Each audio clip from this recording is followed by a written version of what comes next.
Abuja in its post-mission statement on pre-election mediation mission of the 2023 presidential election in Nigeria. WAEF called on all Nigerians to exercise their right to civic participation both before and during the coming elections without fear, while also respecting the rights of others to do the same. The Senate on Wednesday kicked against plan by Central Bank of Nigeria to limit cash withdrawal by any individual to 100,000 naira and corporate bodies to 500,000 naira per week from January 9, 2023. The Red Chamber also threatened 100 federal government-owned agencies with zero budget allocation in 2023 for not honoring invitations of its Committee on Public Account on queries slammed on them by the Office of the Auditor General of the Federation. Trouble for the planned 100,000 naira withdrawal per person per week came through an attempted motion by Senator Philip Saminu Aduda.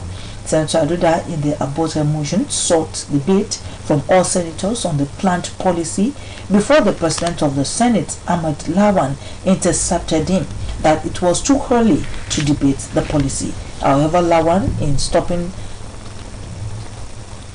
hammer of the Senate on the affected 100 agencies, which included the Senate House, Presidential Fleet, Ministry of Finance, Nigerian Army, Navy, Air Force, Police, the Independent National Electoral Commission, followed a complaint lodged against them by the Chairman, Senate Committee on Public Accounts, Matthew Irogede. And this would be our talking point this morning. Senate expresses worry over CBN's new policy on Naira, threatens 100 agencies with zero budget allocations. And the number to dial when the time comes is 0818-777-577. The National Secretary of All Farmers Association of Nigeria, Dr. Yunus Oyabwa, has said that the Anchor Borrowers Program funds were disbursed to non-farmers by bank. This, is said, made it difficult to the Central Bank for the Central Bank of Nigeria to recover the loans, which is one of the major challenges the program is facing. Addressing journalists in Abuja, Yabwa said AFAN had told CBN to bring the names of farmers who were unable to repay their loans, but the Apex Bank has not complied. The AFAN scribe further stated that the CBN introduced a mechanism to track loan defaulters, but no farmer has been reported to the association for inability to repay the loan. Ejibo Central Depot of the Independent Petroleum Marketers Association of Nigeria, HIPMAN, has urged the Nigerian National Petroleum Corporation or Company Limited to give same window given to Major Oil Marketers Association of Nigeria to buy fuel at regulated depot price of 148.17 naira per litre.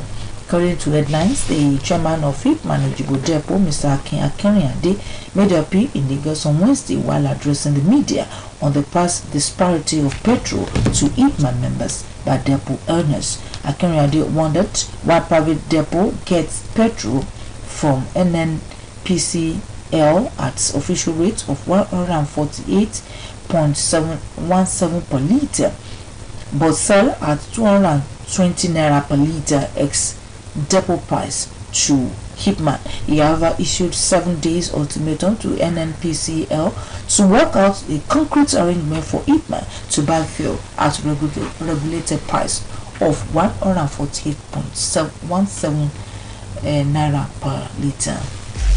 Seen on business news, the federal government on Wednesday continued its pressure on state governors to render accounts on the money they collect, this time focusing on the ecological funds.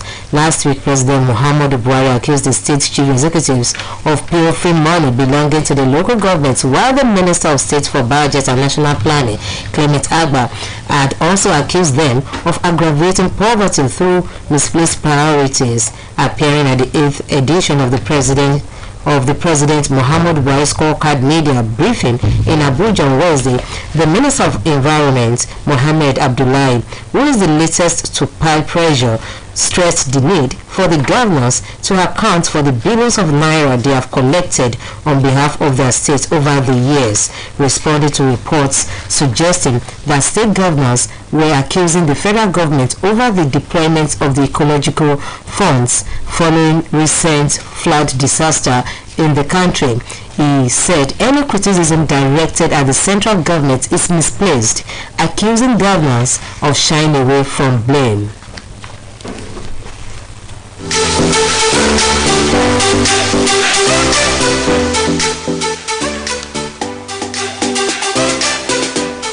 The federal government has so far realized about 120 billion naira and monies in various foreign currencies from proceeds of crime confiscated from various individuals. The Minister of Information and Culture, Lai Mohammed, gave this update in Abuja on Wednesday at the 8th edition of the President Muhammadu Buhari Administration Scorecard Series from 2015 to 2023.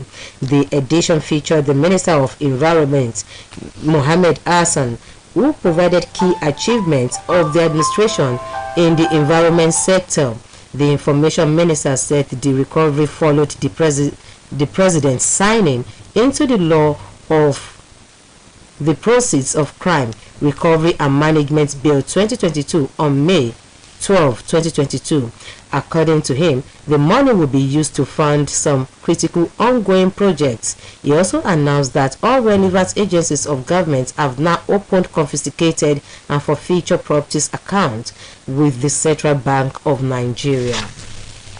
The Executive Secretary of the National Universities Commission, Professor Abubakar Rashid, has warned the Vice Chancellor of Public Universities against any attempt to run 6 week semester a crash program in a bid to make up for the strike by the Academic Staff Union of Universities.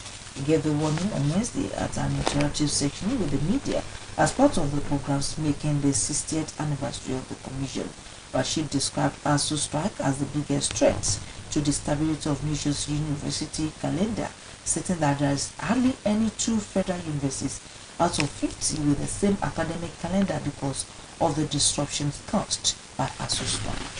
Meanwhile, the immediate past Vice Chancellor of the Federal University of Technology, MENA, Professor Abdullahi Bala, has appealed to the Academic Staff Union of Universities to embrace dialogue in resolving its disputes with the federal government, noting that strike is never the best option. Professor Bala gave the advice during an interactive session with some newsmen at his residence in MENA, urging the union to re-strategize and look at the issues of the last protracted industrial action coupled with the union's disagreements with the federal government in a more realistic manner with the view not to allow the crisis to kill the university system in the country. The Economic and Financial Crimes Commission on Wednesday informed that it had commenced auction of a total of 435 cars which are subject of final forfeiture, others in Lagos. The FCC spokesman Wilson Uwanshure stated this in the release made available to newsmen that the auction of the cars was in line with the EFCC Establishment Act 2004, Public Procurement Act 2007, and the Proceeds of Crimes Recovery and Management Act 2022.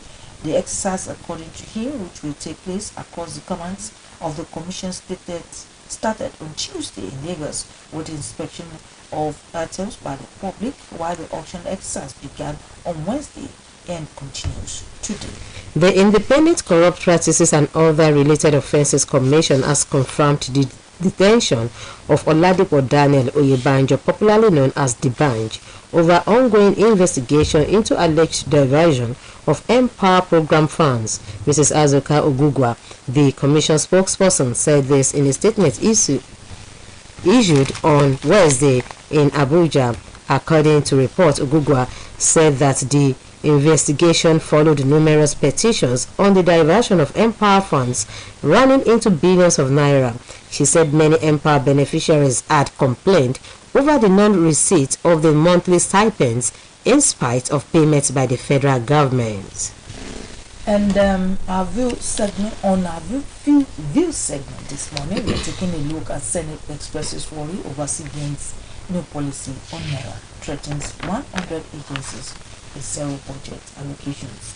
The Senate on Wednesday kicked against plan by the Central Bank of Nigeria to limit cash withdrawal by any individual to 100,000 naira and corporate bodies to 500,000 naira per week from January next year. And we want your views on this title. And the number to dial is 0818 777 5777 for your contribution. The public accounts. Sorry? Do we have a call? Yeah. Okay. Hello, good morning. Hello, Shola. Good morning, sir. Shola, good morning. Good morning, sir. Good morning, sir. I'm sorry for this on the line. You're welcome, sir. Well, thank God the senators and our lawmakers are working from they're looking up from their slumber. How can a policy like that be done without letting the lawmakers along? Maybe they only carry the executive arm along and they are getting, they are just taking that decision on their own. It's a good policy, right? But legislative arm should be carried along. Let them look at that very seriously. The timing is not good. That timing is short. That by January they will implement it. It is a good policy. But that time is not okay. They should look at that. God bless the country. Good morning. Good morning, sir. Hello, good morning. Good morning, Tony. Good morning, sir. Good morning, sir. Michael. Something from Osomo. The Senate comment on the recent policy of the federal government of the change is a good development. It's a good development in the that two Muslims are better now. If you look at it critically, I mean the Senate look at it critically, it will help to remove some of the bottlenecks that are there. And if these bottlenecks are removed, it will not further aggravate the suffering and hardship of the masses. So they should look at it critically and let us see what they will do about it. Good morning. Morning, sir. Before we go, Hello, good morning.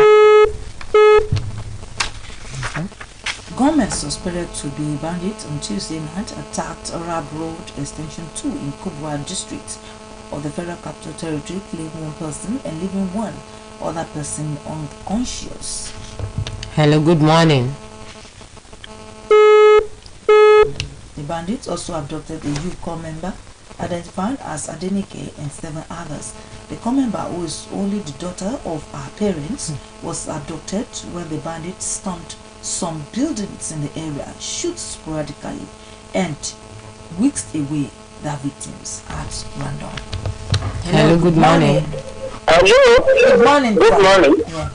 I'm also my sister in the My contribution this morning is that first of all, our national assembly must try to pass by that problem. First of all, we must invite a CBN government to adjust in the sense that policy will affect some of Nigeria completely. Plus, once you go on fuel matter, you may think that they are going to respect that maybe to January. That is the most of good morning. Good morning. Hello, good morning. All right. God be with you. Amen. I'll just tell your station. On the issue of land, our so-called leader, they need to think what is and they think this way. You know, everything is like to go and we need to permanently God be with you. And now, let's move on to sport. Minister of Youth and Sport Development, Mr. Sunday Dari, has disclosed that 6 states have submitted bids to host the 2024 National Sport Festival, according to a press statement signed by Mohammed Manga, Director of Press and Publicity, Ministry of Sport. The report to reveal the host of 2024 NSF is likely to be ready tomorrow. The minister promised that the process will ensure that states will come second and third respectively. We get prepared to avoid what happened in the past and saw Cross River State unable to host the event for more than 6 years. Medics at the boxing event of the ongoing 21st National Sports Festival battled spiritedly to save the dead boxer from Imo State, Chukwuemeka Igbonago of Team Imo last Sunday took on Prince Gabi Amago of Team Delta in the men's 68-kilogram boxing bout at the ongoing Delta 2022 before it turned out to be his last bout. Meanwhile, Director of Sports Imo State, Ferdinand Imeana, has informed the Commissioner for Youth and Sport, Mr. Emeka Okoronkwo, and the family of the late boxer of the sad incident. Delta State government has commiserated with Imo State and a contingent boxing federation as well as the family of the boxer Igbonago Chukwuemeka, who died after he fought at the ongoing 21st National Sport Festival. Delta State Commissioner for Information, Mr. Charles Anago, described the late boxer as a hero who was desirous to win a gold medal for his state. And with that sports story, we have come to the end of today's edition of Headlines. Join our colleagues tomorrow for another scintillating package. My name is Lushola Egbodo for End. Olubumi Ajiboye Agbola. And the producer for this program is Mutulayo Ayigbayo. The production advisor is Abimbola Babatunde. We say good morning.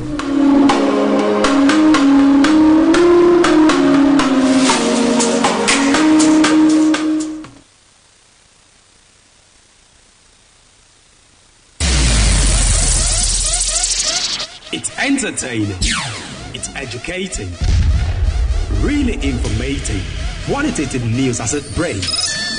It's OSBC Radio 2, 104.5 FM. Numero uno south of the Sahara, voice of the West.